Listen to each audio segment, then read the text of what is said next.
Khalid Berati është vetëm një nga personazhet që Bujar Laku i dhuroi kinematografisë shqiptare. Klarinetisti në pelikulën General Gramafoni është roli që mishëron me shtërinë e interpretim të aktorit Bujar Lako, e për të cilin mori çmimin e Republikës dhe u vlerësua si aktori më i mirë në Festivalin e Filmit në vitin 1979. Pas ditëra role në teatr dhe kinema, Bujar Lako nuk jeton më. Një atak kardiak i mori jetën në moshën 69 vjeçare, aktorit që interpretimet e para i nisin në teatrin kombëtar. S'pun kishin ushtarët tuaj me mua.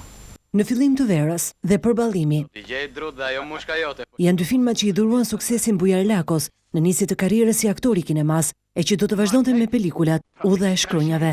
Ai ishte shpirt njeriu, kurse ju jeni djaj!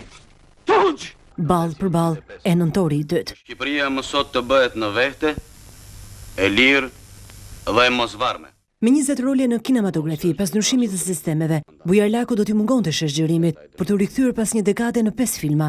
Për rolin e Petros në filmin Syri Magjik, me regji të Kujtim Çashkut, ai u vlerësua si aktori më i mirë në Festivalin Ndërkombëtar të Filmit në Kairo, një festival i kategorisë A. Pjesëmarrja e tij e fundit në kinema është në rolin e Selimit në filmin Amsterdam Express të 2005-s, ndërsa në skenën e teatrit, artisti i merituar dhe nderi i kombit u gjit me shfaqjen ku shesolli Dorontinën e regjisorit Laert Vasili në janarin e këtij viti.